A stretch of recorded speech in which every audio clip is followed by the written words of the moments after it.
무슨 말입니까? 그가 지금 그렇게 많은 열매를 맺을 수 있었던 것은 그 한 사람만의 노력이 아니라는 것입니다.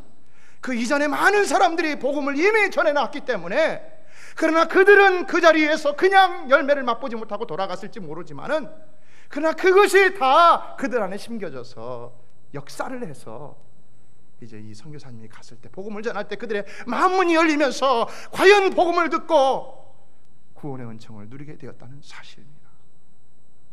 역할이 있지 않습니까? 역할이. 하나님이 우리에게 하시고자 하시는 일을 우리에게 주실 때는 역할이 있다는 것입니다. 역할. 어떤 사람은, 그래서 우리가 고린도전서 3장 16절을 보면 사도 바울이 뭐라고 고백했습니까? 나는 심었고 아볼로는 물을 주었을 때 오직 하나님은 자라나게 하시느니라. 우리는요, 그냥 말 한마디로 복음을 전할 수도 있습니다. 시작하면서. 아니면 계속해서 복음을 전할 수도 있습니다. 그러나 그럼에도 불구하고 우리가 열심을 풀고 그에게 복음을 전해도 그가 예수를 안 믿을 수도 있습니다. 그러나 혹 다른 사람이 가서 그 일로 인하여 이어서 한번 예수 믿으세요 라고 할 때 그 영혼이 주님 앞으로 돌아올 수도 있다는 것입니다. 그런데 그 영혼이 열매 맺게 되는 것은 단지 그 이후에 가서 말씀을 전한 사람만의 수고가 아니라는 것입니다. 여전히 모든 것이 합력하여 선을 이루게 하시는 하나님의 역사라는 것입니다. 이것이 바로 오늘 여러분에게 드리는 첫 번째 전도의 레슨입니다. 여러분 가운데 왜 내가 굳이 이런 일을 해야 하는가? 열매도 없고 또 힘들고 사람들이 자꾸 반발하고, 요즘에는 안티크라이스트라는 웹사이트가 있죠. 세상 사람들이 비난하죠. 왜 너희는 그렇게 극성스럽게 전도하느냐 비난하죠. 그렇다면 내가 도대체 왜 이런 일을 해야 하는가? 왜 그런가? 그럼에도 불구하고 하나님은 우리에게 전도하시기를 원하시고, 내가 열매 맺지 못한다 할지라도 하나님은 그것을 또한 사용하셔서 언젠가는 반드시 열매 맺게 하시기 때문에, 물론 그것이 하나님의 예정과 선택이라는 섭리하에서, 조건하에서 제한적이긴 하지만, 그러나 우리는 그 까닭에 반드시 복음 전한 일에 고삐를 늦출 수가 없다는 것입니다. 그리고 또 왜 우리가 이런 희생과 섬김을 해야 하느냐? 이것은 바로 이 자체가 두 번째로 우리 신앙생활의 핵심이기 때문이라는 것입니다. 여러분, 오늘 한번 본문을 보세요. 오늘 본문에 두 가지 주된 교훈이 나오고 있습니다. 첫 번째 뭡니까? 24절에 보면 뭐라고 그랬습니까? 한 알에 썩어지는 밀알이 되지 많은 열매를 맺을 수 있다는 말씀하고 있죠. 자, 그렇다면 두 번째는 무엇이겠습니까? 본문을 보세요. 25절은 24절에 대한 부연 설명이라고 할 수가 있으니까 26절을 봐야 되겠죠. 뭐라고 합니까? 오늘 설교 제목과 같이 나를 따르라는 말씀을 하고 있는 것이죠. 자, 그렇다면 한 알의 밀알이 썩어지는 밀알이 돼서 많은 열매를 맺으라는 것과 나를 따르라는 말씀, 이 두 가지 교훈 중에 어느 것이 더 우선적이고 더 포괄적이고 더 절대적이고 더 중요하다고 할 수가 있겠습니까? 물론 둘 다 중요한 것이죠. 그러나 우리가 이 말씀을 묵상해 보면은 두 번째 나를 따르라는 말씀이 선행되어야 한다는 것을 우리는 발견할 수가 있다는 것입니다. 이것이 더 절대적이라는 것입니다. 오늘 본문을 보면은 우리 다 같이 26절을 읽어보겠습니다. 26절 시작. 사람이 나를 섬기려면 나를 따르라. 나 있는 곳에 나를 섬기는 자도 거기 있으리니 사람이 나를 섬기면 내 아버지께서 저를 귀히 여기시리라. 여러분, 여기 사람이 나를 섬기려면이라는 말은 무슨 말입니까? 이건 신앙생활 하려면 이런 말이죠. 그렇죠? 당신이 크리스찬이 되려면 이런 말입니다. 그럼 어떻게 하라는 것입니까? 나를 따르라는 겁니다. 어떻습니까? 단순하죠. 단 한마디예요. 신앙생활은 뭐 하는 겁니까? 예수님 따르는 것입니다. 예수님. 신앙생활은요, 예수님처럼 살아가기 위해 노력하는 것입니다. 아니, 예수님처럼 살아가는 것입니다. 신앙생활이라는 것은요. 다시 말해서 우리 신앙생활은요, 그냥 주일날 나와서 예배드리는 것이 신앙생활이 아니라는 것입니다. 여러분이 어디 가서 기도한다고 그것만 신앙생활이 아니라는 것입니다. 삶 전체가 예수님을 따르는 삶이 되어야 한다는 것입니다. 생각하는 것이 예수님처럼 생각하고, 말하는 것이 예수님처럼 말하고, 행동하는 것이 예수님처럼 행동할 수 있어야 하는 것이 바로 신앙생활이라는 것입니다. 단지 철치의 멤버십만 가지고 있다고 해서 내가 그리스도인이라고 말할 수는 없다는 것입니다. 정확한 말입니다. 오히려 여러분이 예수를 믿는다고 하는 입술의 고백 하나 때문에 내가 그리스도인이라고 오해하고 있지는 않습니까? 여러분의 삶이 전혀 예수 그리스도를 따르려는 의지와 노력도 없이 그런 생각을 하고 있지는 않습니까? 그렇다면 여기 따르라는 말씀의 내용은 무엇이겠습니까? 다시 계속되는 26절에 보면 나 있는 곳에 나를 섬기는 자도 거기 있으리니 그랬습니다. 예수를 따르는 것은 예수님이 계신 곳에 있는 것이다. 자, 그렇다면 예수님이 계셨던 곳은 어디일까요? 어디입니까? 낮고 천한 자리, 희생의 자리, 십자가의 자리, 바로 섬김과 희생의 자리라는 것입니다. 그것이 어디에 나오는 겁니까? 바로 24절에 나오는 내용인 것입니다. 우리가 뭐를 따라야 하느냐? 예수님이 하늘의 미랄이 되어서 죽어서 많은 영혼들을 구원하셨던 것처럼 우리도 마찬가지로 하늘의 미랄이, 썩어지는 미랄이 되어서 섬김과 희생을 통하여 다른 사람에게 영생의 복음을 알려주는 그 일이 바로 우리의 신앙생활이 되어야 한다는 것입니다. 우리의 신앙생활이라는 것은요, 진정 많은 것을 누리고 과시하고 풍성해야 하는 것이 아닙니다. 내가 하나님 앞에 축복받아서 난 이래, 우리 교회는 하나님께 축복받아서 이렇게 많이 부흥됐어, 이게 신앙생활이 진정한 것이 아니라는 것입니다.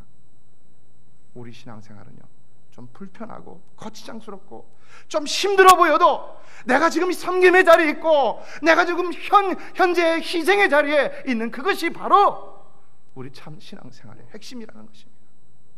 여기 25절에 자기 생명을 사랑하는 자는 잃어버릴 것이요 이 세상에서 자기 생명을 미워하는 자는 영생하도록 보존하리라 라는 말씀, 바로 이런 희생을 강조하고 있죠. 그러므로 우리가 참다운 신앙생활을 하려면 우리는 먼저 다른 사람을 위해 희생하고자 하는 자세가 반드시 되어 있어야 한다는 것입니다. 내가 좋아하는 것, 내가 추구하는 내 것을 희생시키고 내 편안함과 안락함과 심지어는 내 성격과 성질까지도 다 희생시키고자 하는 마음 자세가 우리 신앙생활에는 필수적이어야 한다는 사실입니다.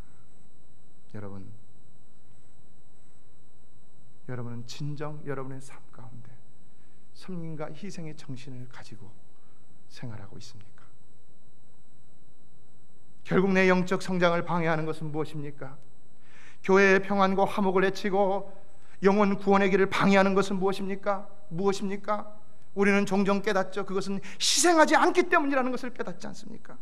믿음은요, 강요의 결과물이 아닌 것입니다. 믿음은요, 감동과 감화의 결과물인 것입니다. 하나님의 사랑의 감동, 성령의 감화의 감동. 그러나 또한 그와 같이 우리도 희생함으로 다른 이를 감동시킬 수 있어야 한다는 것입니다. 무디 목사님이요, 예배당에 빈자리가 많으니까 전도하러 나가자라고는 제자들을 데리고 거리로 전도를 나갔는데 일주일 동안 다녀도 한 번도 누구에게 예수 믿으세요 라고 전하지 않았다는 것입니다. 그런데 그 다음 주일날 됐는데 예배당에 사람이 꽉 찼습니다. 그래서 제자들이 이상해서 물었습니다. 선생님, 우리가 예수 믿으라고 한 말도 안 했는데 어떻게 이렇게 사람들이 꽉 찼습니까? 그랬더니 무디 선생님이 아주 중요한 말씀하셨는데요, 이렇게 말씀하셨다는 것입니다.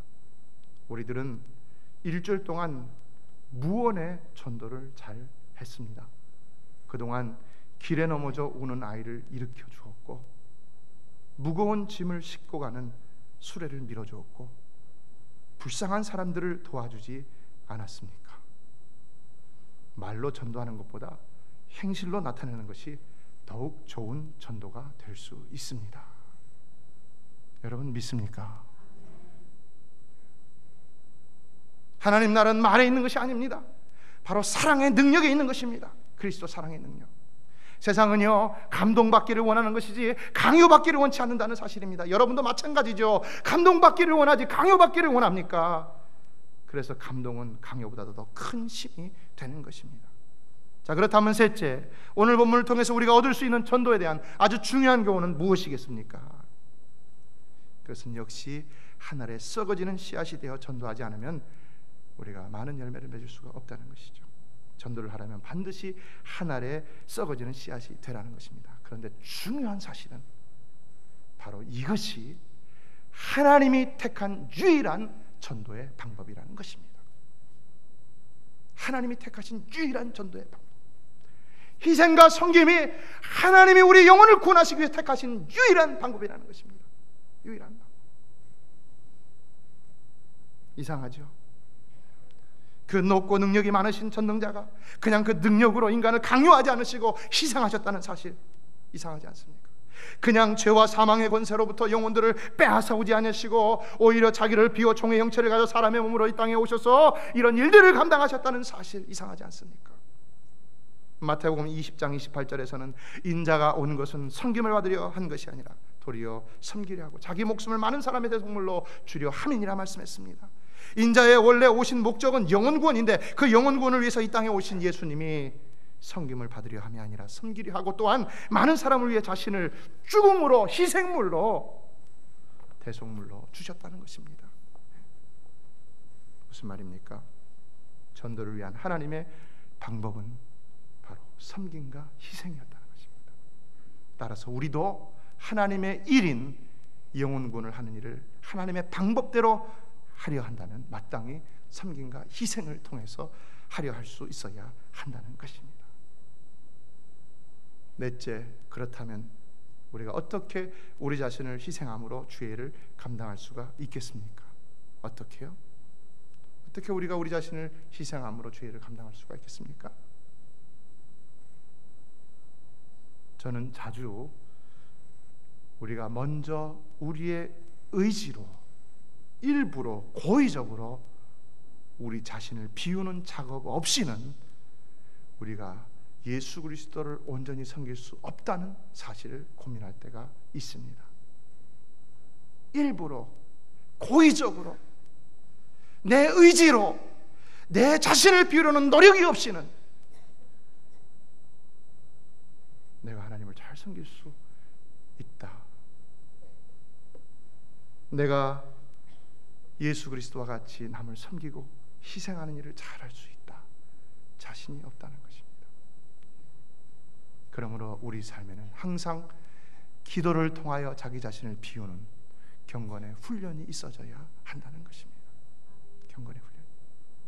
여러분, 안 그래도 바쁜 이민생활 해야 할 일들이 산적한데 혹 만일 누군가 조금이라도 쉴 틈을 찾는다면 그는 곧 쉼을 찾을 수밖에 없는 피곤한 이민생활입니다.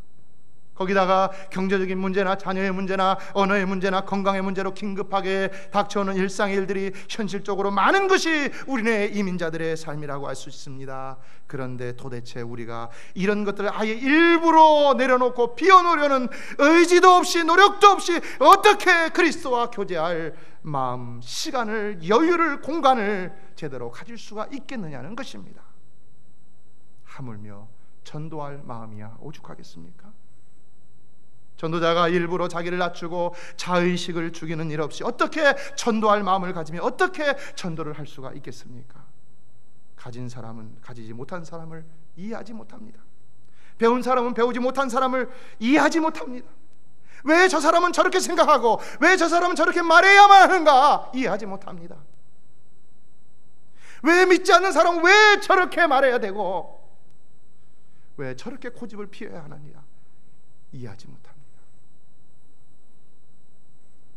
왜 저 인간들은 죄만 짓고 왜 나를 대적하는가?